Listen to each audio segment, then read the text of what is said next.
إن الصفا والمروة من شعائر الله. سبحان اللہ کا فرمان ہے صفا اور مروہ اللہ کی نشانی ہے. بے شک آپ توجہ فرمائیں گے تو انشاءاللہ میں آپ کو کچھ ایسی باتیں آپ کے ذہن نشی کر دوں گا انشاءاللہ تاکہ ایمان تازہ ہو جائے. ایسا کر دینا تھا کہ اس کی آواز صاف ہے. صاف آواز پہنچے گی آپ تک؟ نہیں، صاف آواز جانی چاہیے. دیکھیے پہاڑیاں بے پناہ پہاڑیاں ہیں دنیا کے اندر، لیکن صفا اور مروہ کی پہاڑی کو ہی رب نے اپنی نشانی کیوں کہا؟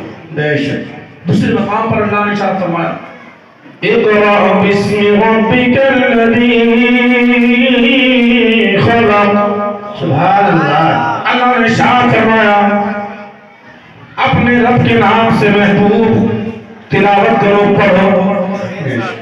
سب سے پہلے نبی سے جو ذکر ہوا وہ پڑھنے کا ذکر کیا، تعلیم کا ذکر ہوا.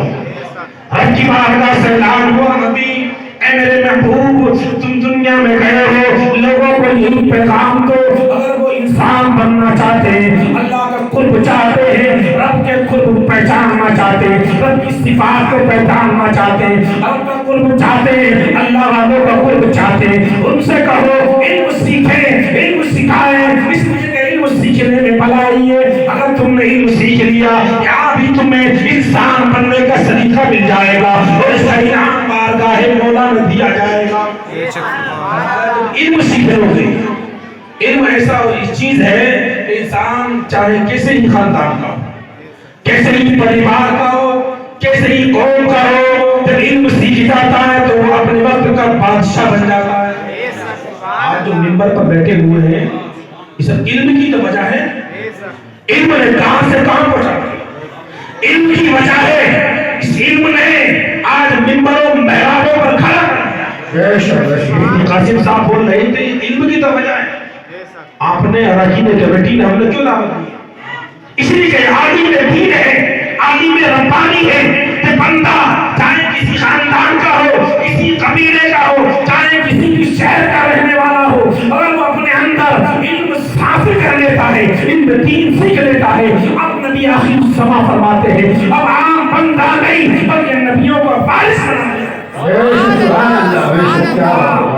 انبیاء کا وارث بنا دیا جاتا ہے. اب اس کے لیے مقام علمی سے مقام نہیں بلکہ اس کے لیے منبر نور ہوتا ہے. منبر نور ہوتا ہے. اگر کہیں مجمع ہو اسے عزت کی جگہوں پر بٹھایا جاتا ہے. ورنہ تو بڑے بڑے امیر لوگ ہیں یہاں پہ. آپ نے دیکھا ہے علماء اتنے زیادہ امیر بھی نہیں ہوتے، معمولی سے ہوتے ہیں، معمولی سے زیادہ جیسے سب لوگوں نے دیکھا ہمارا. لیکن علم کی وجہ ہے. علم وہ چیز ہے بندے کو بلندیوں پر پہنچا دیتی ہے. علم وہ شے ہے بندے کو سریا پر پہنچا دیتی ہے. بندہ علم حاصل کر لیتا ہے وہی قوم کا لیڈر بن جاتا ہے، وہی قوم کا پیشوا بن جاتا ہے، وہی کسی شہر کا قاضی شہر بن جاتا ہے، وہی کسی قوم کا پیشوا بنتا ہوا نظر آتا ہے. جب بندہ علم سیکھ لیتا ہے اب قبیلہ نہیں دیکھا جاتا، خاندان نہیں دیکھا جاتا، برادری نہیں دیکھی جاتی، شہر نہیں دیکھا جاتا، گاؤں نہیں دیکھا جاتا، بلکہ اس کے علم کو علم دیکھا جاتا ہے. علم کے اعتبار سے اس کو استعمال کیا جاتا ہے. سبحان اللہ، سبحان اللہ. نعرہ تکبیر، نعرہ تکبیر، نعرہ رسالت، علماء سنت. ہمارا آپ سے گزارش ہے کہ اپنے بچوں کو دینی علم سکھائیں اور دنیاوی علم سکھائیں. اسکول کالجوں میں بھی بھیجیں. لیکن ایک اور گزارش ہے کہ لڑکیاں زیادہ بڑی ہو جائیں تو ان کو اسکولوں میں نہ بھیجیں.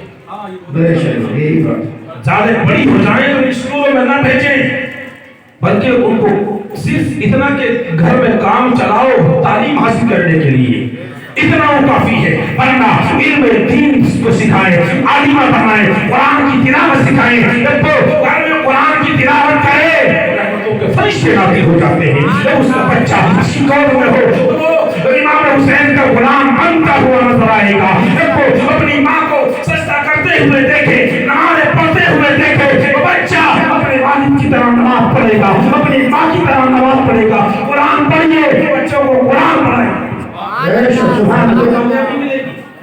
انشاءاللہ ہمارا معاشرہ بن جائے گا. وہ تعلیم مت دلائیے جس تعلیم میں ہماری بیٹیوں کے سروں سے دوپٹے چھین لیے، ہماری ماں بہن بیٹیوں کے سروں سے دوپٹے چھین لیے، ہمارے معاشرے کے اندر خرابیاں پیدا کر دی، بے پناہ خرابیاں پیدا ہو چکی ہے۔ آج دیکھیے، آج سے صرف 15 یا 20 سال پہلے کے آپ تاریخ کو اٹھا کر دیکھیے، آج کتنی بے حیائی ہو چکی ہے۔ وجہ یہی ہے کہ آج ہم نے ان تعلیم کی طرف رخ کر دیا ہے۔ ہم جوان بیٹیوں کو واپس دے، پتہ نہیں جب بڑے بڑے موبائل ان کو دے دیے کہاں جاتی ہے، کسی کو علم نہیں ہوتا، لیکن جب آپ نے اپنی بیٹی کو گھر میں رہ کر قرآن کی تلاوت کی ہوتی، اس قرآن سکھایا ہوتا، حدیث سکھائی ہوتی، وہ تم کو بھی پیغام دیتی، وہ چند اور عورتوں کو پیغام دیتی، پیغام دیتی ہوئی نظر آتی۔ انشاءاللہ یہاں وہ جنت کے ہزار بندہ کی بارگاہ مولا میں عرض چھوڑا، سبحان اللہ، لیکن ہم نے آج اس چیز سے اپنے آپ کو دور کر لیا۔ آج ہمارے نوجوان بزرگ ہو جاتے ہیں، دیکھیے ان سے نماز پڑھنا نہیں آتی، ہماری ماں بہنیں بوڑھی ہو جاتی ہیں، ان سے نماز نہیں آتی، غسل کرنا نہیں آتا، وضو کرنا نہیں آتا۔ دیکھیے کتنے ہمارا مقصد یہی ہے، ہم جب سے آئے یہاں پہ تاکہ لوگوں اصلاح، کتنے آج لوگ ہیں جو کہ وضو کرتے ہیں تو ان سے مسا کرنا نہیں آتا، پھر بھی ہاتھ چومتے ہیں۔ وہ بہت بار بتا دیا کہ ہاتھ نہیں چومنا ہے، مسا کرتے ہوئے ہاتھ لینا ہے، پانی لے کر ابھی یہاں سے کرنا ہے، اس طرح مسا کرنا ہے۔ لیکن کچھ دیر تک عورتوں کو دیکھا گھروں کے اندر وہ یہاں سے اس طرح سے مسا کرنا نہیں آتا۔ جب وضو کرنا نہیں آتا تو نماز کیا ہوگی، غسل کیا ہوگا، ان کی عبادتیں کیا ہوگی؟ جب ان کو معلوم نہیں ہمیں عبادت کس طرح کرنی ہے، نمازیں کیسے پڑھنی ہے، زندگی یوں ہی گزر رہی ہے، اور کہتے ہیں یار ہمیں نہیں ہے، کوئی بات نہیں، دیکھا جائے گا۔ یہ جملہ معمولی جملہ نہیں ہے، ڈریے بارگاہ مولا سے، اللہ کی ذات سے ڈریے، اس نے کائنات کو پیدا کیا ہے۔ وہ فرماتا ہے اگر تم نیک بن گئے جنت تمہارے لیے پیدا کی ہے۔ وہ فرماتا ہے رضی اللہ عنہم ورضوا عنہ ذلک لمن خشی ربہ، اور نے ارشاد فرمایا اللہ ان سے راضی ہے، وہ اللہ سے راضی ہے جن کے سینے میں رب کا خوف موجود ہے، رب سے ڈرتے ہیں۔ پتہ چلا ہم عبادت کریں، عبادتیں کریں، اپنے رب کو راضی کر لیں، انشاءاللہ اللہ بھی راضی ہو جائے گا، نبی بھی راضی ہو جائے گا۔ سبحان اللہ، ماشاءاللہ۔ اور شہر کے نہیں، دور و دراز کے لوگ یہ مثال دیتے کہتے ہیں کہ ماشاءاللہ بہت اچھی جگہ ہو، لیکن ان لوگوں کو تعلیم کی کمی ہے، تعلیم کی کمی ہے۔ ہمیں اس بات کا احساس کرنا پڑے گا۔ ایک شخص سے کہا کسی نے کہ بھی تمہارے اندر یہ کمی ہے، اس نے کہا کہ واقعی اگر کمی ہے تو اگر دشمن ہے کوئی بھی ہے، اگر وہ کمی نکال رہا ہے واقعی کمی ہے تو کمی کو دور کر دیا جائے، برا نہ مانا جائے، جو کمی ہے اس کمی کو دور کر دیا جائے۔ انشاءاللہ ہم نے اگر تعلیم کی طرف خیال دے دیا، دھیان دے دیا، انشاءاللہ تعالی ہم عبادت کرنا بھی سیکھ جائیں گے۔ ہم تعلیم حاصل کرنے کے بعد ہم عبادت بھی سیکھ جائیں گے، اپنے والدین کا ادب و احترام بھی سیکھ جائیں گے، اپنی بہن بیٹیوں کا ادب و احترام کرنا بھی سیکھ جائیں گے، اپنی بیویوں کے حقوق ادا کرنے بھی سیکھ جائیں گے۔ آج نہ جانے کتنے لوگ انجانے میں اور جانے میں کتنے لوگ اپنی بیویوں کو ستاتے ہیں، کوئی طلاق دے دیتا ہے، یہ وجہ یہی ہے کہ اس نے تعلیم حاصل نہیں کی ہے، علماء کے قریب نہیں گیا ہے، علم حاصل نہیں کیا، بے وجہ عورتوں پر ظلم و ستم کیے جا رہے ہیں۔ اللہ سے ڈریے، خدا کا خوف کیجیے، ان عورتوں پر ان کی وجہ سے کائنات کے جنگوں میں رہنائی آئی ہے، اس میں خوشحالیاں پیدا کی گئی ہے۔ ان کو نہ ستائے بلکہ اللہ اس کے رسول کے باتوں پر عمل کرے، اس لیے کہ آقا کریم نے ارشاد فرمایا اگر عورتوں کو پیدا نہ کیا جاتا تو مردوں کی زندگی جانوروں سے بدتر ہو جاتی، جانوروں سے بدتر ہو جاتا انسان۔ اگر عورتوں کو پیدا نہ کیا جاتا تو دنیا میں بھٹکتا، جانوروں کی طرح جاتا، ادھر ادھر گھومتا، لیکن پروردگار عالم نے جنت جیسی جگہ میں حضرت آدم علیہ السلام کا دل نہیں لگا تو اس دنیا میں ہمارا تمہارا دل کیا رکھتا۔ حضرت آدم علیہ السلام جنت میں رہتے تھے، اٹھے کئی بار ایسے ہوا، اٹھے اللہ کی بارگاہ میں عرض کی مولا اس میں میرا دل نہیں لگتا۔ اللہ نے کہا آدم جنت جیسی جگہ تو کوئی ہے ہی نہیں، سب سے خوبصورت جگہ ہے، بے پناہ خوبصورت ہے۔ اللہ کی بارگاہ میں عرض کی حضرت آدم علیہ السلام نے مولا پھر بھی دل نہیں لگتا۔ اللہ تبارک و تعالیٰ نے آپ کی بائیں پسلی سے حضرت حوا کو پیدا، اللہ اکبر، لیکن آپ نے ہاتھ لگانا چاہا تو آپ کی بارگاہ سے اعلان ہوا کہ آدم ان کا مہر بے شک۔ اب غور و فکر میں پڑ گئے، یہاں تو درہم و دنانیر بھی نہیں ہے، پیسہ بھی نہیں ہے،